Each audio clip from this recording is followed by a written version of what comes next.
Hello and welcome to YourTown television program. I am very, very excited to have a conversation with this gentleman. I think that what he has to say will educate and enlighten. There is some controversy, I know, in the community about his topic, and he is the executive director of FORA, which is the Fort Ord Reuse Authority. Now, I'm going to let him come on and tell his story. Welcome to the program, Michael Houlemand. Thank you, Paula. I really appreciate the opportunity to come in today. Well, I'm glad you're here. And I know that I have, and I know that many other people will have questions about such an important part of our community. I grew up here, which many of our audience knows, and watched Fort Ord, back when it was viable, and then watched it go through the changes. And I think one of the things, Michael, that just to come straight to the big elephant in the room, if you will, is when people drive by those buildings and they see them falling into disrepair. I think there's a lot of question about why isn't something being done with that, and why isn't someone doing something? So just to come right out of the gate with the tough one is how can you speak to that? Because I'm sure that there are answers that you have that we need to hear. Sure, and Paula Joy, thank you for asking that question, because we get it almost every place we go. Sure you do. The buildings that most folks see are along Highway 1. When you're coming into town or leaving town, if you're in the Monterey, Marina, Seaside area, you're going to see that there are buildings that have yet to be torn down. Right. I don't know if you know for sure, but just last week we started the process of tearing down 17 more buildings on Fort Ord. So it isn't that it isn't happening. It's the buildings right there on Fort Ord, right there at the highway, are the ones people see, and those are still left. We have a big program on the former Fort Ord for tearing buildings down. In fact, when the Army left Fort Ord, they vacated almost 6,000 buildings, actually 5,700. So give or take a few hundred, almost 6,000 buildings. Many of those buildings have already been reused. Over about 1,000 of the buildings have new occupants, either at California State University or housing or something like that. But the other buildings, the 5,000 that don't have folks being reused, most of those have been taken down. The public just isn't aware. About 80% of all the buildings on Fort Ord are either reused or have been taken down or demolished already. The 20% that's left, it's actually less than 20%. Okay. What's left is still difficult, because those obligations are primarily for the real property developers that have come in to clear the property and then put new buildings. And that's because the market has been slower. We had a big recession in the last decade, and we can only build so many new housing units or reoccupy so many buildings per year. Because the market has been so slow, there's not been sufficient funding or reason to take the buildings down to build new ones. So let me ask you this. So I'm in real estate, and I deal with a lot of people coming in from the San Francisco Bay Area, and they're driving into our community and they're seeing this.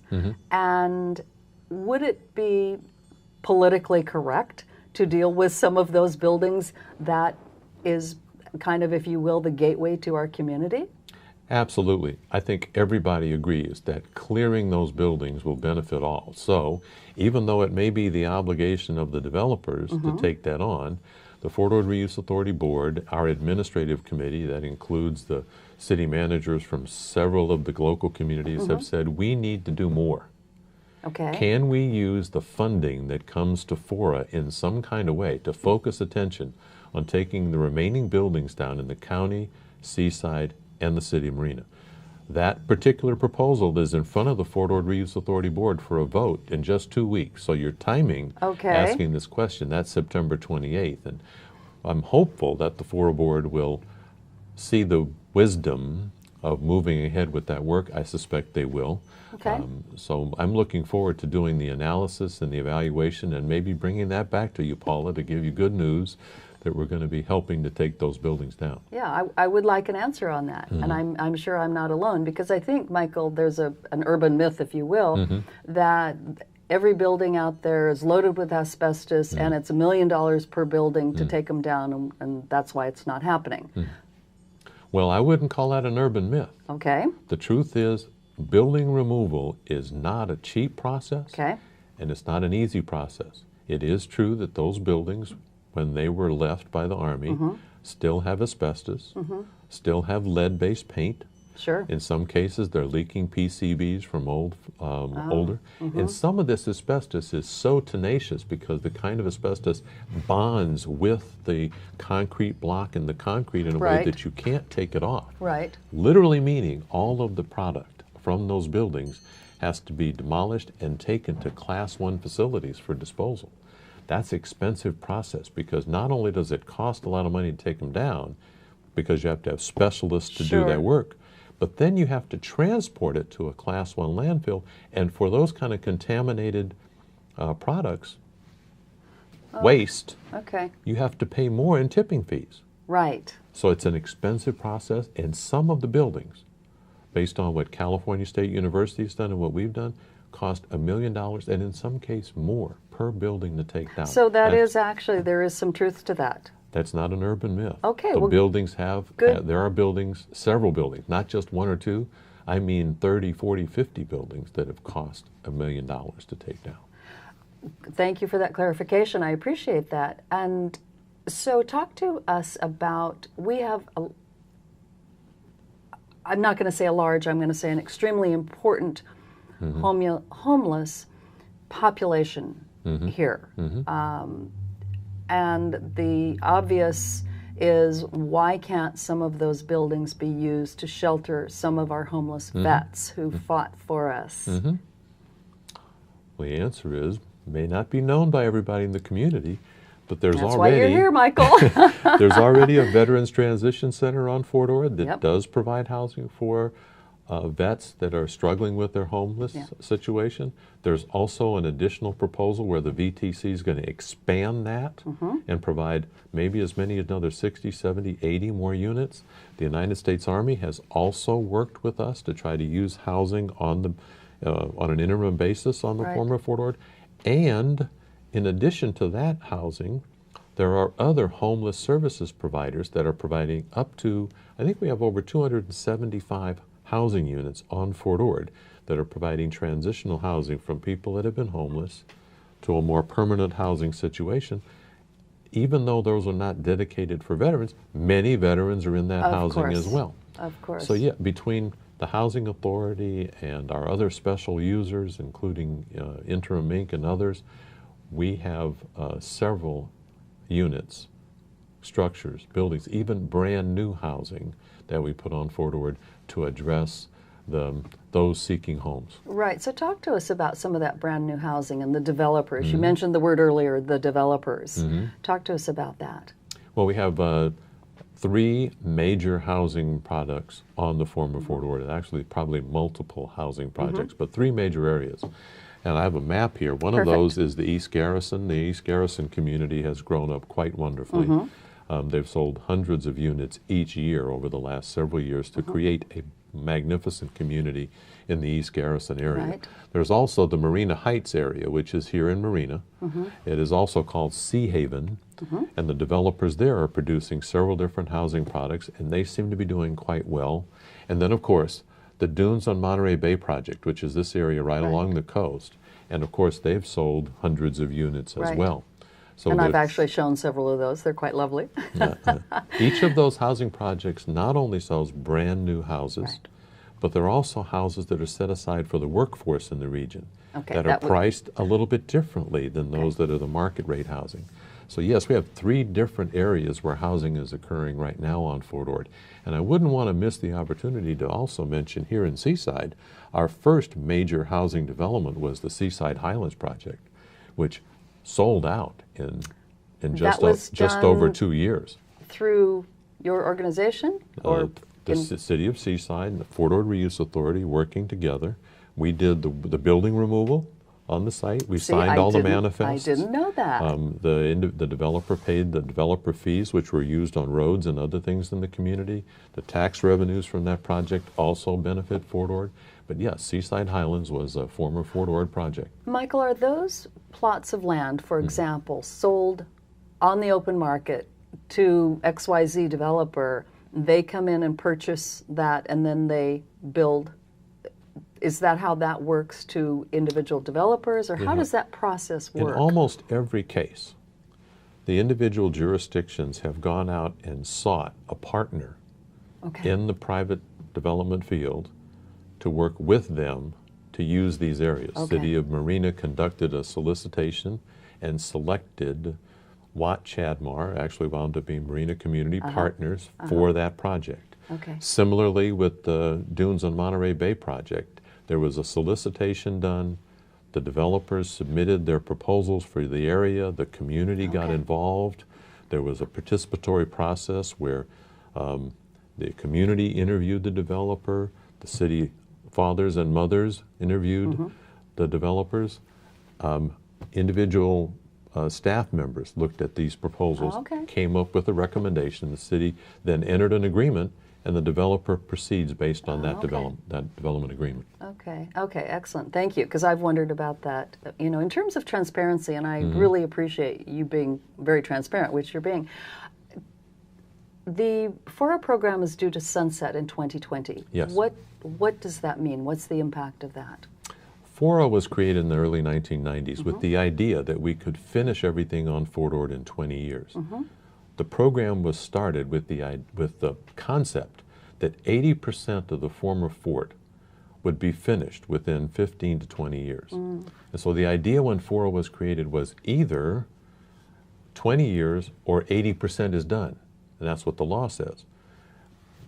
That was to be 2014. So 1994 to 2014. In 2012, we were only at 20% done. We're closer to 40% done now. In fact, maybe a little more. So we're not quite at 80%, but the June 30, 2020 date was what was extended from the original closure date, which was to be sunset in June 30, 2014. So this we asked for an additional 10 years. The legislature gave us 6. So we have about 22 months left, without being too precise. But who's counting? 22 months and 18 days. Yes, No, exactly. no, it's not quite that precise. But the idea is to try to accomplish as much as we can, and then hand off as much as we can to the agencies in this region to carry on the program, because this is a regional effort. This program that has this base reuse had contributions from everyone from Carmel to Salinas to Santa Cruz. And in fact, our overall work is a 3-county effort to benefit Santa Cruz, San Benito, and Monterey counties. This regional work still has regional efforts. Much of what we have to do in the future is provide dollars for work that'll be done on Highway 156 or Highway 1 or Davis Road in the future. There's also work to finish the building removal we started talking about. There's also some roads on Fort Ord to finish. And most importantly, we should not ever forget this, is our whole recovery program may be based on educational reuse, but just equally important is protecting the habitat and the environment. That's why 70% more of this plan is in green for the protection of habitat and for the environment. There's only 3,600 acres on all of this 28,000 that pays for the infrastructure, the habitat management, and the costs of providing for the rest. So it's very important that we have a program that continues that recovery with those 3,600 acres and provides the dollars for habitat, for completing the roads, for building removal, for munitions and explosives monitoring. All those crucial things have to continue. So whether there's a FORA, Fort Ord Reuse Authority, on June 30, 2020, there needs to be an entity in place or entities in place at that time to carry on that message. So the succession plan obviously has been in the works and is in the works. So is there going to be, I'm envisioning all these agencies running around not talking to each other. Right. Well, the public may not be aware of this, but the agencies do try to coordinate as best possible so that the taxpayers' dollars are used as efficiently as possible. So we are looking at how we can do those things. We have a specific resolution that FORA has put together for the board to consider. There's going to be some work that'll be done on September 28th, just a few weeks from now. Then there will be more work done in the month of October. The city of Monterey has looked at this. The county of Monterey, city of Seaside will be reviewing this in the next week or two. Right. So all of the jurisdictions are looking at how will they play a role? How does this all work together?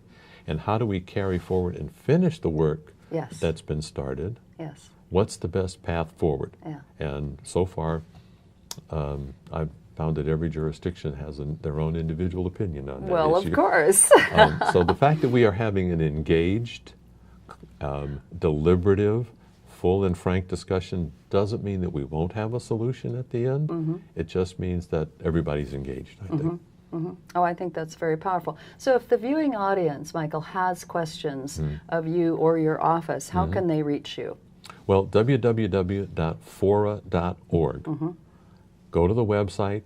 There's information right on the front page of the website about how to get transition information, sunset information, building removal information, all of that. And if you want to sign up for it, we have a weekly little newsletter we send out about what's happening at Fort Ord. Just do that.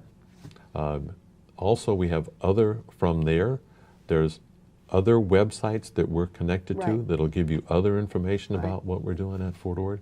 It's all right there on the website, fully transparent. If you really want to be bored, we have over 150 documents about the sunset alone on our website. So don't let that scare you. But, but that'll help with my insomnia, right? It will. It will definitely put me to sleep. Right. So Michael, what would you like our viewing audience to go away with remembering about Fora? Well, I think that's a great question because the Fort Ord Reuse Authority has done over 32 miles of roads on Fort Ord. We've also done a great amount of work in protecting the habitat. We have $18 or $19 million in an account set aside for doing habitat conservation. We were the leaders in talking about coordinating and managing habitat. I think the readers should know that folks are paying very priority level of